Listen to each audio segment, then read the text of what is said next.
grand dialogue. Sigi Kafoba.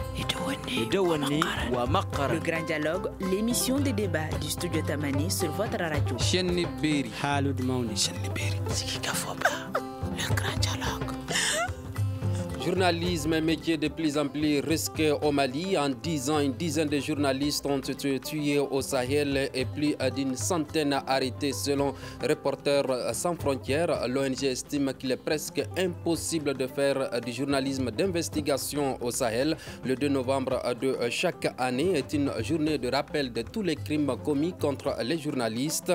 Où en sommes-nous donc avec la défense des droits des journalistes? Quelle explication à la multiplication des enlèvements et disparitions des journalistes? Le grand dialogue de Studio Tamani pose donc le débat avec 3 invités. Modibo Fofana, président de l'Appel Mali, Isiaka Tamboura, directeur de publication de l'hebdomadaire Solft, et Massire Diop du journal Indépendant. À la présentation, je suis Mirana Kilomega, invité, auditeurs, téléspectateurs. Vous qui nous suivez sur 85 radios et 3 télévisions. Bonsoir et bienvenue. Le grand dialogue. Comment se présente la pratique du journalisme au Mali? Bon, actuellement, au Mali, la pratique du journalisme a évolué. C'est vrai, surtout avec l'ère numérique aujourd'hui, il est très difficile de faire un distinguo entre les vrais journalistes et ce qu'on appelle les créateurs de contenu, les créateurs de contenu web. Mais la pratique journaliste reste professionnelle, parce que déjà les professionnels sont très bien organisés au sein des différentes associations, communément appelées les FETIER. Il y a l'URTEL, l'Union des radios-télévisions du Mali. Il y a également l'ACEP, les journalistes qui sont organisés au niveau de la presse écrite. Et au niveau de la presse en ligne, les journalistes sont très bien organisés. Et on fait de telle sorte au moins pour qu'on puisse respecter ce qu'on appelle les fondamentaux du journalisme. Et dans la pratique journalistique, d'ailleurs, Studio Tamani, c'est un exemple ici, j'ai toujours dit, pour le respect de l'éthique et de déontologie journalistique. Malgré l'ère numérique, les radios restent toujours des médias qui sont inoxydables. La presse écrite également fait son travail régulièrement, même si aujourd'hui, certains bimédias existent, parce qu'il y a des presses écrites qui basculent aujourd'hui dans les numériques. Et au niveau de la presse en ligne aussi, les journalistes travaillent régulièrement, ils exercent cette profession, même peut-être avec réserve, parce qu'on est dans un contexte qui est particulier. Il faut reconnaître que la pratique du journalisme se fait souvent avec prudence. Pour ne pas vous dire qu'aujourd'hui, nous faisons ce qu'on appelle l'autocensure. Peut-être c'est le contexte. Certains vont dire peut-être qu'on s'appuie sur les fibres patriotiques. Mais compte tenu du contexte, la pratique du journalisme n'est pas à 100% parce qu'au moment où les journalistes s'autocensurent, il faut reconnaître que d'une part, on a souvent la peur au ventre de toucher à certains sujets, mais également, je peux dire qu'on se conforme peut-être au contexte actuel parce que les textes ne sont ni bibliques aussi, ni des versets coraniques. D'accord. Alors, le 2 novembre de chaque année est célébrée la journée internationale de la fin de l'impunité contre les journalistes. Le contenu de cette journée représente à quelle particularité pour les journalistes maliens ici à Katambura? Merci de m'avoir invité sur votre plateau. C'est la première fois pour moi d'accepter de venir sur un plateau de télé et de radio depuis 2018. Et donc, je voudrais dire que la journée du 2 novembre, comme vous le dites, représente une journée capitale pour nous, journalistes au Mali et un peu partout dans le monde. Parce que, comme vous vous rappelez, en 2013, le 2 novembre 2013, on a perdu 2 de nos confrères, Ghislaine Dupont et Claude Verlon, qui ont été enlevés à Kidal, en pleine ville. Ensuite, conduits vers la brousse et assassinés lorsque leur véhicule est tombé en panne. Et donc, malgré que des enquêtes aient été ouvertes 10 ans après, les enquêtes ne bougent pas. Vous voyez, donc 10 ans après, on ne sait pas beaucoup sur l'affaire, ni en France, ni au Mali. Et il faut dire que cette journée est restée gravée dans nos mémoires parce que malgré que nous ayons perdu nos deux confrères, et on ne voit pas beaucoup beaucoup de choses qui bougent au niveau de la justice. Et nos confrères continuent d'être enlevés et tués dans une quasi-totale impunité. Je crois que cette journée du 2 novembre est une journée pour nous de faire un peu le bilan sur ce qui s'était passé, et d'appeler aussi à la justice, afin que nous puissions savoir beaucoup plus sur cette affaire d'enlèvement de nos confrères, d'abord Ghislaine et Claude, auxquels nous rendons aujourd'hui hommage. Ensuite, nos deux confrères maliens, Niali Bouli et Moussa Babanadiko, qui ont été enlevés il y a 2 ans de cela. Je crois que c'est une journée qui n'est pas une journée négligeable pour nous. Ça nous permet de nous commémorer, de rendre hommage, comme l'a dit le président, nos confrères, et de rappeler aux autorités à ce que les questions d'enlèvement des journalistes et d'assassinat des journalistes soient prises au sérieux, sans oublier les cas de Birama Touré, enlevé en janvier 2016, et dont on n'a encore plus les nouvelles. Donc ce n'est pas seulement une journée de commémoration, mais c'est une journée de plaidoyer aussi. Voilà. Okay. Selon le président Modibo Fofana, au regard du contexte actuel du Mali, au regard également du contexte actuel du Mali, le journalisme n'est pas pratiqué à 100% dans le pays. Est-ce que vous partagez son analyse? Je partage son analyse.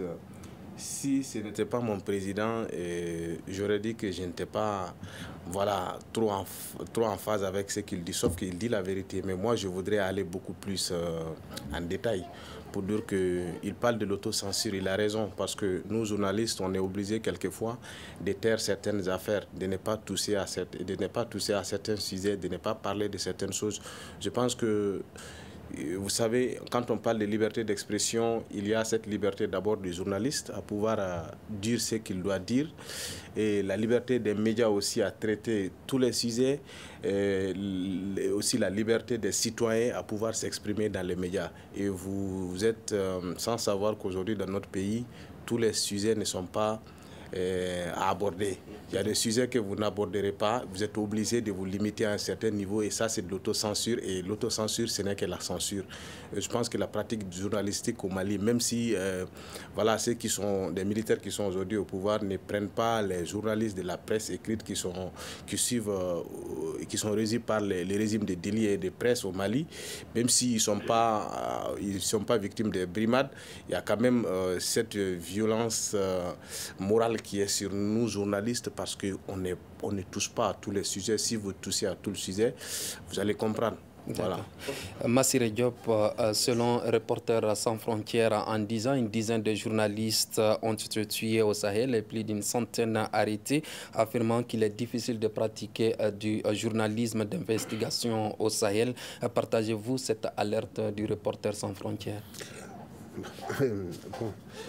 Bonsoir tout le monde et merci également de m'avoir invité. Excusez-moi. En fait, c'est une situation assez difficile que la presse vit en ce moment. Et en tout cas, ce point de vue du reporter de l'ONG Reporters sans frontières décrit en quelque sorte cette situation que nous vivons aujourd'hui. La pratique est devenue très difficile. Et il y a beaucoup d'autocensure. Et puis aussi, ajouté à cela, vous avez des gens qui sont très mal informés, à qui on fait souvent confiance pour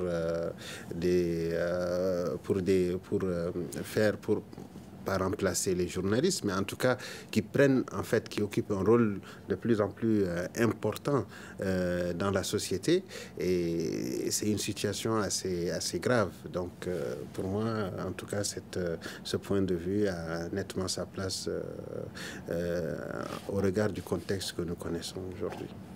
Au regard du contexte que nous connaissons aujourd'hui, est-ce à dire que les journalistes maliens courent un danger aujourd'hui, où il y a un risque et des menaces contre les journalistes maliens? Non, vous savez, le journaliste, je veux dire que le risque est permanent pour le journaliste. même si ce n'est pas des régimes d'exception. Même Birama Touré, par exemple, dont on parle, c'est pas un régime d'exception. C'est pourtant un régime démocratique, un régime démocratiquement élu.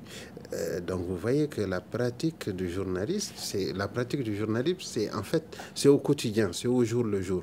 C'est vrai que dans des situations de régime d'exception, on a à peu près les projecteurs qui sont plus braqués, mais même en temps de ce qu'on peut appeler démocratie ou autre, les journalistes ne sont pas aussi de tout repos. La pratique est toujours très difficile parce que vous savez, le métier que nous faisons, même la nature du métier que nous faisons montre déjà cette difficulté. Parce que très souvent, vous voyez comment l'opinion arrive à se faire toute une idée sur quelque chose. Et je sais, Dieu merci, aujourd'hui, qu'il y a beaucoup d'acteurs qui luttent contre ces fausses informations. Et c'est l'occasion de saluer le président de Appel Mali et d'autres qui sont un peu dans ce secteur. Mais c'est extrêmement difficile, surtout quand vous êtes en face d'une population un pourcentage qui a un pourcentage assez large composé d'analphabètes. Donc tout ça fait qu'aujourd'hui, c'est au quotidien que cette pratique devient de jour en jour très difficile. Président Modibo, vous avez parlé de l'autocensure. Est-ce à dire qu'il y a des risques que les journalistes maliens courent? Oui, une très bonne question. Déjà, je joins ma voix à celle de Massile Diop et également Tamboura. Et la profession journalistique, déjà, c'est une profession des risques. Généralement, depuis à l'école, il y a des professeurs quand même qui préparent les étudiants psychologiquement parce que nous sommes la voix du peuple. Et tout ce qui est lié à l'intérêt général doit être traité de façon journalistique et publié. Et en matière de journalisme, souvent on le dit, il n'y a pas de question tabou. Ce que les gens murmurent bas, les journalistes doivent porter. Nous sommes la voix des sans-voix. Tous ceux qui exercent une telle profession, forcément, c'est une profession des risques. C'est la raison pour laquelle ils ont adopté une loi spécifique pour protéger les journalistes, notre loi 046, parce qu'ils savent très bien que nous sommes sur un terrain, de temps en temps, ce terrain peut être glissant. Peut-être le contexte actuel, Massile a assez bien évoqué, je peux même dire que nous sommes dans une situation exceptionnelle, mais malgré cette situation exceptionnelle, on peut dire aujourd'hui que le cas de Birama qui a été enlevé, je peux dire je ne sais pas si je dois confirmer qu'il est mort ou pas, mais il a disparu depuis le 29 janvier 2016, 7 ans bientôt. On ne sait pas où il était, alors qu'on était dans un régime normal, démocratique. Alors qu'actuellement, on est dans un contexte qui est particulier. Et ceux qui sont au pouvoir, on ne sait pas si on est dans la Constitution ou si on est dans la Charte. Imaginez, il y a déjà une pression qui est sur les journalistes, même si on ne vous dit pas que la liberté d'expression ou la liberté de la presse est en danger, mais quand même, il faut reconnaître qu'actuellement, la pratique journalistique est très, très difficile. Il faut savoir où mettre les pieds. Et puis, secondo, il faut également être en phase avec l'opinion. C'est vrai, certains de mes collègues ont évoqué avant moi, jusqu'à présent, les autorités n'ont pas arrêté un journaliste ou enlevé un journaliste, mais il y a des chats noirs qui sont souvent sur la toile, qui s'attaquent violemment à certains journalistes, juste pour avoir exercé sa profession. Souvent, je peux dire, il y a certains qu'on les appelle les web activistes, fabriqués, entretenus, qui s'attaquent à des journalistes parce que ces journalistes sont en train de faire son travail. Imaginez la pression sur nous. Et de telle sorte que toi, journaliste professionnel, j'ai évoqué lors de ma première intervention, tu es obligé de faire l'autocensure et puis d'être compris. Parce que là, nous, on écrit, comme il a si bien dit au niveau de la presse écrite, nous ne nous écrivons pas pour nous-mêmes, mais nous écrivons pour nos lecteurs, mais nous écrivons également pour le public. Là, il faut faire tout pour au moins être en phase avec l'opinion nationale et internationale. Et le contexte quand même favorise aujourd'hui que notre pratique journalistique est un peu en difficulté. Pour ne pas dire même la pratique journalistique est en souffrance, surtout avec l'émergence de certains informateurs qui n'ont ni envie ni la vocation d'exercer cette profession et qui se mélangent à nous et qui commencent à ternir notre profession. Vous avez fait cas de la disparition de Birama Touré, pour qui les autorités avaient annoncé l'ouverture d'une enquête. Que sait-on des autres journalistes, notamment Amadoun Nyalibouli et Duko, qui ont été enlevés? Exactement. Il fut un moment, l'enquête a été ouverte sur ce dossier. D'ailleurs, moi, je pense que la transition allait être la période idéale pour au moins faire la lumière sur cette affaire qui dure il y a bientôt 7 ans. Mais malheureusement, vous avez suivi avec nous, les dossiers ont été ouverts et c'est comme on ne ferme jamais des dossiers au Mali. Mais quand même aujourd'hui, on peut dire que les dossiers sont classés sans suite, ce qui cadre parfaitement avec l'impunité contre les journalistes, raison pour laquelle cette journée même a été créée par la France au moins, pour préserver la liberté d'expression, la liberté de la presse, mais aussi pour protéger les journalistes.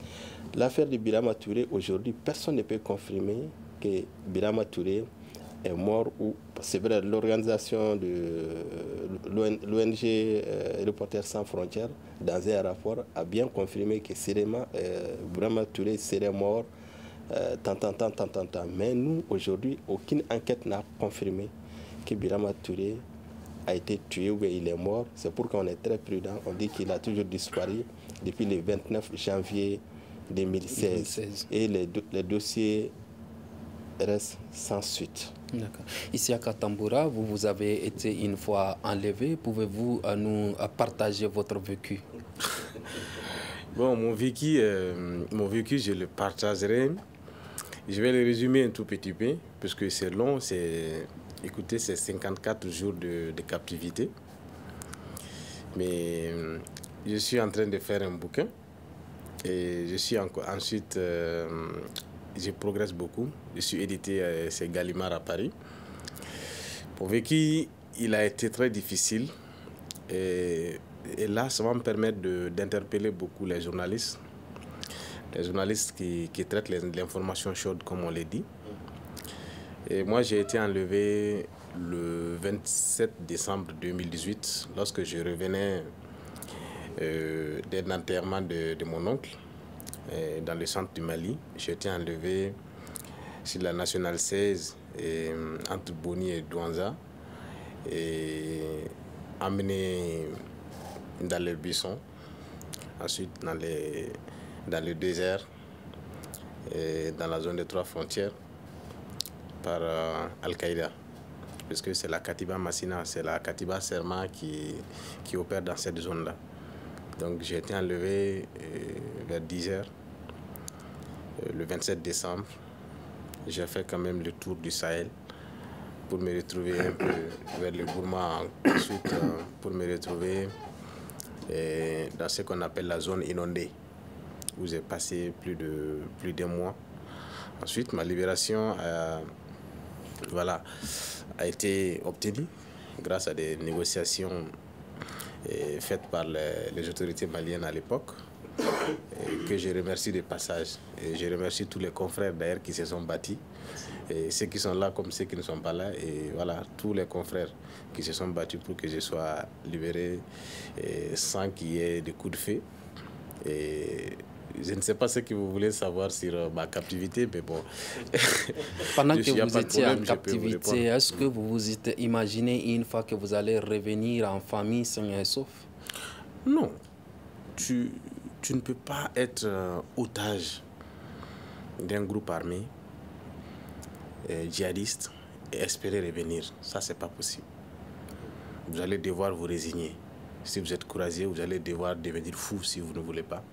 Mais de toutes les façons, ces gens, quand ils vous prennent, et vous êtes pris, vos yeux sont bandés.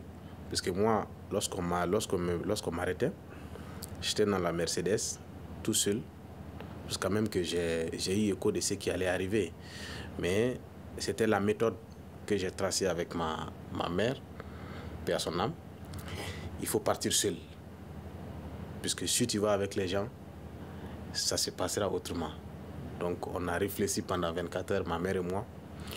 Elle me dit, vas-y, prends seul le chemin. Je sais que ça va aller. Tu iras seul.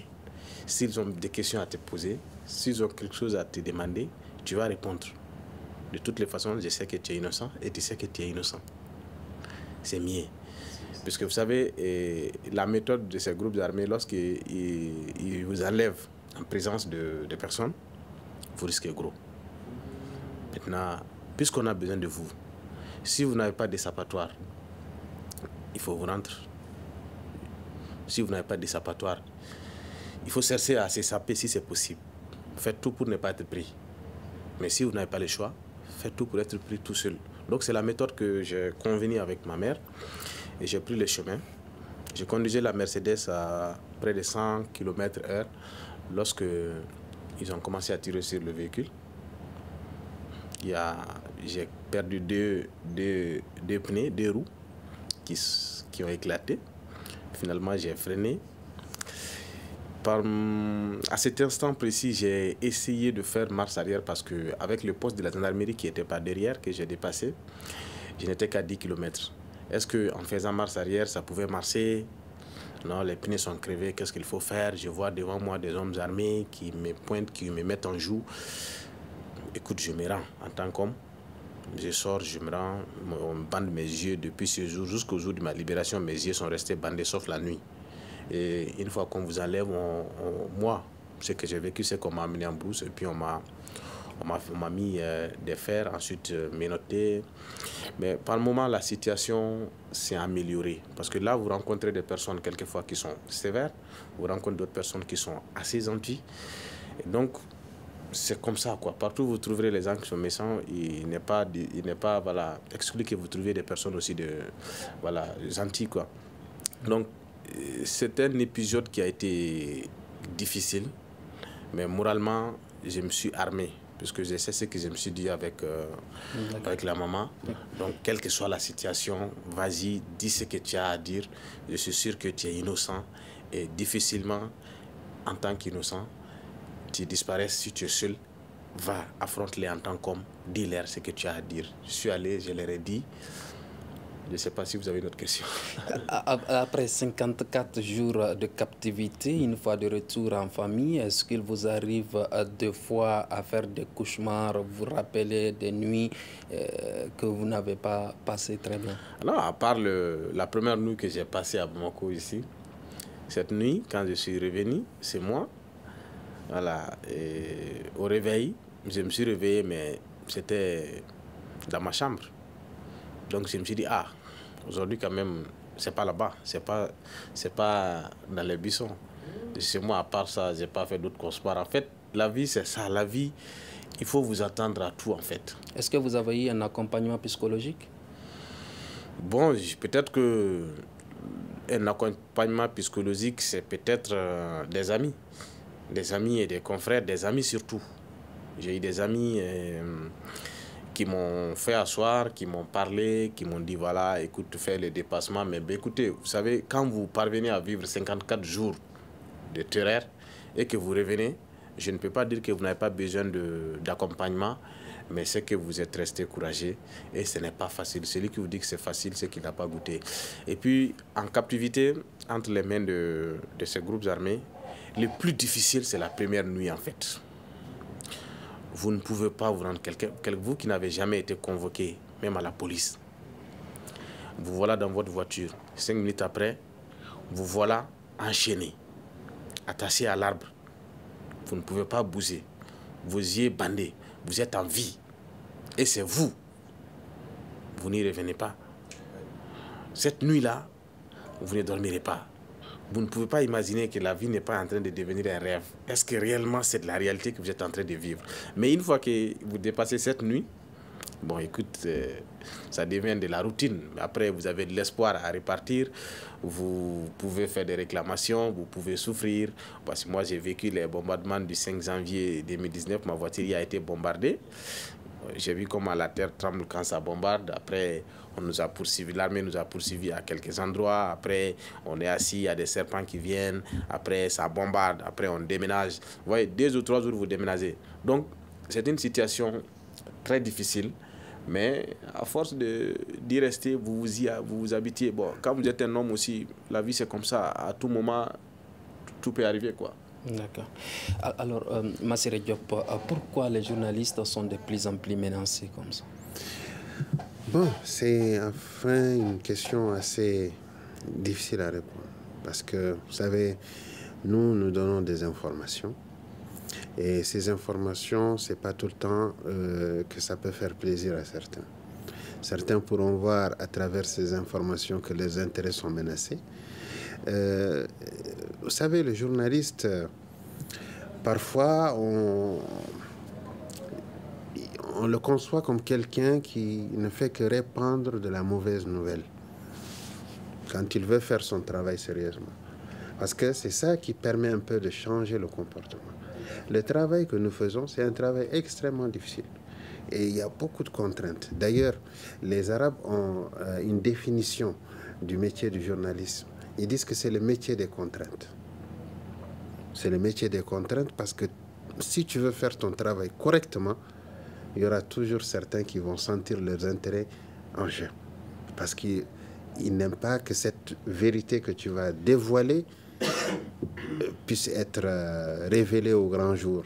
Donc c'est pour cela que nous sommes en danger en permanence, quoi. Est-ce que vous voyez? Et puis sans compter aussi, des fois, quand vous êtes un journaliste qui fréquente beaucoup le terrain, là encore, vous passez à une autre étape.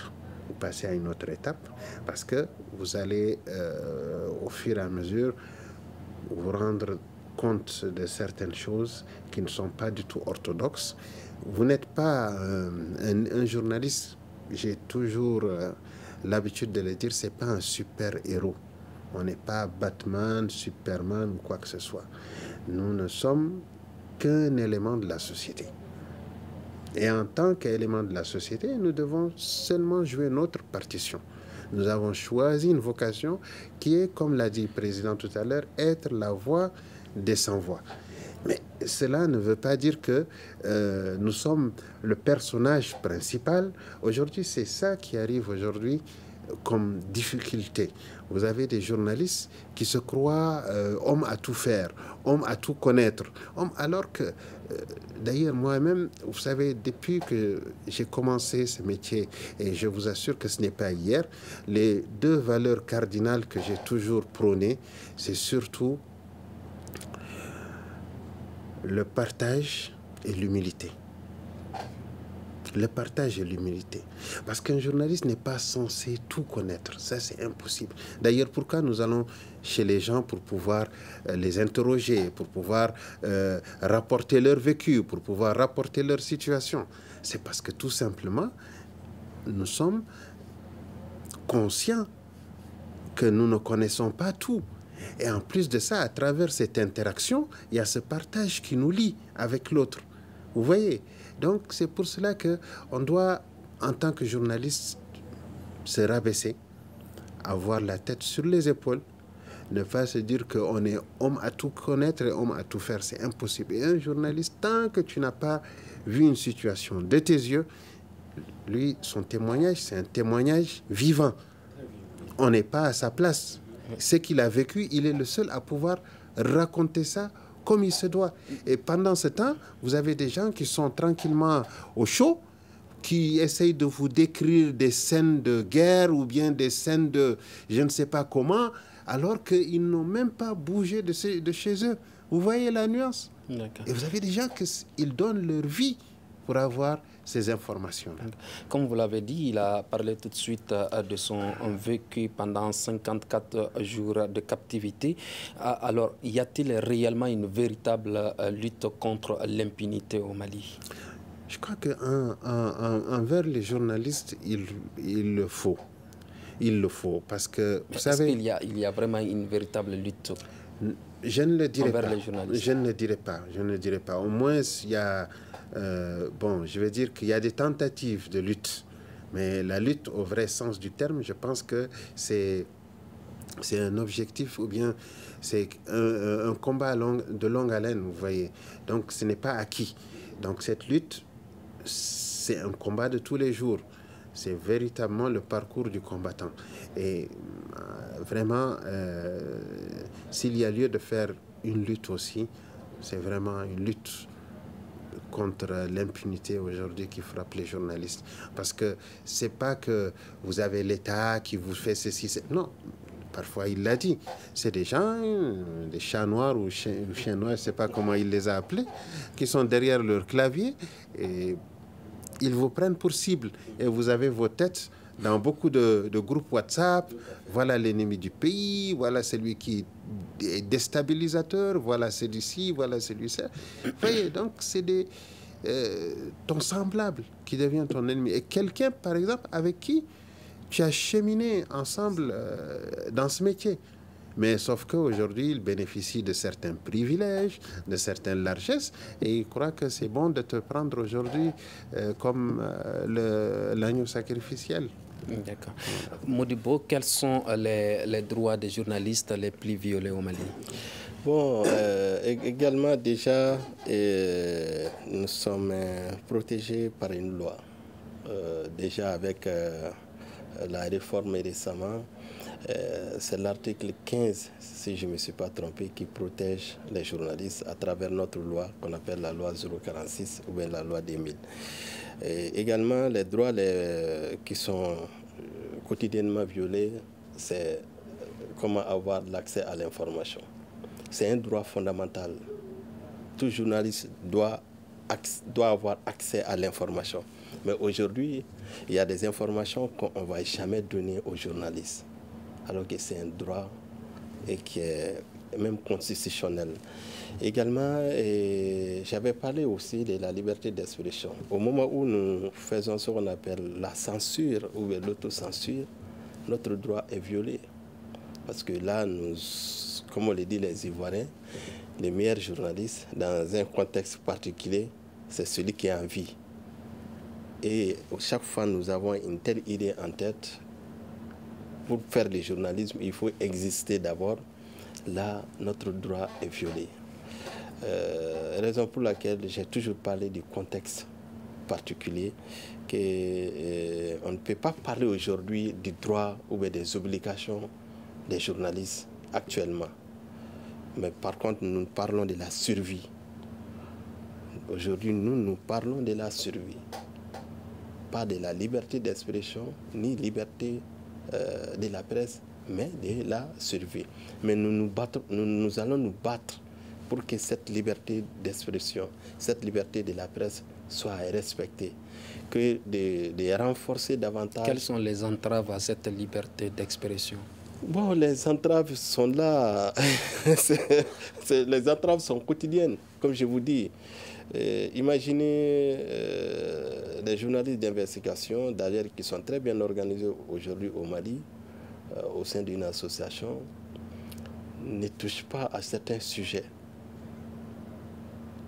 J'ai toujours parlé de l'autocensure. Déjà, il y a une pression sournoise qui est sur nos têtes. Voilà, une épée de Damoclès qui est là. Vous voyez, avec ça, mais on comprend, parce qu'il faut reconnaître aussi que je ne parlerai pas de la fibre patriotique, mais nous sommes aussi des Maliens, nous mesurons la situation et nous nous conformons également au contexte. Et je suis persuadé que nous allons retrouver entièrement notre liberté d'expression, notre liberté de la presse, peut-être après cette période de transition. Si le pays revient normal, je suis sûr que nous allons jouer pleinement notre rôle. Parce que vous savez, quand on dit que la presse est un contre-pouvoir, souvent c'est mal interprété ou bien c'est pas compris par certaines choses. Nous sommes un contre-pouvoir, ne signifie pas que nous sommes contre les pouvoirs. Voilà ce que souvent on a essayé de véhiculer dans certains langages, mais les médias ne sont pas contre les pouvoirs. Mais nous avons des actions pour contrôler les pouvoirs. Et nous sommes tenus à dire la vérité, et rien que la vérité. Souvent, c'est cette vérité qui dérange certains. Et si cette vérité dérange certains, la vie des journalistes souvent est risquée. Raison pour laquelle il y a d'autres formes de menaces aujourd'hui qu'on appelle cyber-intimidation, cyber-harcèlement, et ces différentes formes de menaces pèse aujourd'hui sur les journalistes. D'accord. Vous avez dit tout à l'heure par rapport aux journalistes qui sont enlevés, que les dossiers seraient classés. Alors, quelle est la part des responsabilités des faits de la presse par rapport à cette situation? Bon, par rapport à cette situation, chaque fois qu'on touche à un seul chevet d'un journaliste, toutes les faîtières se mobilisent comme une seule personne. Le cas RSA, c'était l'enlèvement d'Ali Touré, qui a été enlevé pendant 4 jours et nous ne savons pas où il était. Nous nous sommes réunis ici à la maison de la presse en lançant un ultimatum. Et le lendemain, il a été libéré. Je peux dire que c'est grâce à la pression des différentes faîtières qu'au moins, au moins notre confrère a été libéré 4 jours après son enlèvement. Et il y a cette solidarité mécanique entre les faîtières qui sont là. Il ne s'agit pas d'être membre de Appel ni membre de l'URTEL, mais chaque fois on touche à un journaliste ou bien un journaliste se trouve en danger. C'était le cas de Isiaka Tamboura. Lorsqu'il a été enlevé, je me souviens, il y a eu une très grande rencontre ici à la maison de la presse. Il y a même des journalistes, en regardant leur visage, tu as l'impression qu'ils pleuraient ces jours quand il était enlevé. Quand j'écoutais même son témoignage, c'était très émouvant. Nous, on n'a pas vécu, mais on imaginait tout. Vous voyez. Aujourd'hui, au niveau des faîtières, il faut reconnaître surtout, c'est une occasion pour moi de remercier Bandjougou Dante, qui est très réactif. Chaque fois un journaliste est en danger, on s'informe, on se réunit et également on se mobilise pour la libération de ces derniers. Souvent, on ne se pose pas la question, qu'est-ce qu'il a fait? Est-ce qu'il a raison ou bien il n'a pas raison? Non. L'essentiel, la première action à poser, c'est de le libérer d'abord. Et après, les autres viendront. D'accord. Tamboura, est-ce que vous estimez qu'il existe vraiment une volonté réelle de mettre fin à l'impunité contre les journalistes au Mali? Bon, vous savez, comme il a dit, la presse, c'est un contre-pouvoir. Donc la presse, les journalistes, ce sont des témoins de l'opinion publique. Et vous savez, vous ne verrez jamais un régime, qu'il soit démocratique. Il a fait la comparaison. Malgré que nous soyons en 2016 dans un régime démocratique, notre confrère Birama a disparu. Et non seulement les enquêtes n'ont pas avancé, mais aussi il n'y a pas de procès. On ne sait pas ce qui s'est passé de manière exacte. Il ne faut pas oublier qu'aucun pouvoir, qu'il soit démocratique ou un pouvoir militaire, ne va dire aux journalistes, dites ce que vous voulez. Ce qu'on a à faire, c'est de lutter et d'arracher la parole. Cette liberté d'expression, on l'arrache. Maintenant, par rapport à s'il y a des efforts, ça répond à votre question. Aucun régime ne va faire en sorte que les journalistes disent tout ce qu'ils veulent ou qu'ils fouillent partout où ils veulent. Puisque la gouvernance, elle est difficile. Non seulement il y a des personnes qui sont vraiment des personnes qui gouvernent mal, et donc ces personnes-là ne vont pas accepter que vous fouinez dans leurs nœuds. Et alors, d'autres aussi qui font des erreurs graves, en voulant réparer ces erreurs, ils aggravent les erreurs. Et les journalistes qui sont là à fouiner sont vus comme des ennemis. Et donc aucun régime ne va nous dire dites ce que vous voulez. C'est à nous de savoir nous organiser et de pouvoir devenir ce contre-pouvoir-là auquel on prétend. Et donc, c'est aussi pour poser le problème par rapport à la disparition de Birama d'abord depuis 2016. Je voudrais dire que depuis tout ce temps, on dit que Birama, il a disparu. RSF dit qu'il est probablement mort, mais RSF fait quelque chose aussi de son côté. RSF a collaboré avec les deux justices, d'abord la justice malienne et la justice française. Mais il faut noter que depuis que les relations entre le Mali et la France aussi ont connu des difficultés, il y a un blocage, il n'y a pas de coopération judiciaire. Et ça fait que ça n'avance pas. Je ne dirais pas qu'il n'y a pas de volonté, mais ce volet, c'est un volet quand même assez global parce que c'est les deux pays qui ne coopèrent plus de cette manière-là. Donc il faut comprendre que le blocage, c'est à tous les niveaux. Maintenant, je voudrais aussi ajouter sur le fait que les journalistes, ce ne sont pas des ennemis. Il faut que les gens le comprennent.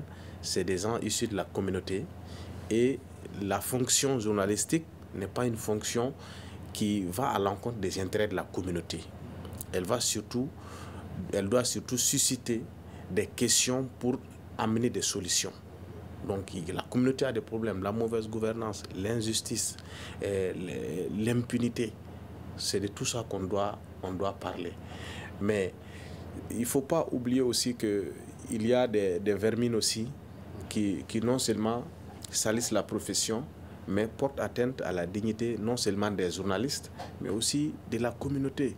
Parce que, oui. Modibo a parlé tout de suite d'une loi de la nouvelle constitution qui met à l'abri la protection des journalistes. Est-ce à dire que c'est un lieu d'espoir, un lieu d'espoir?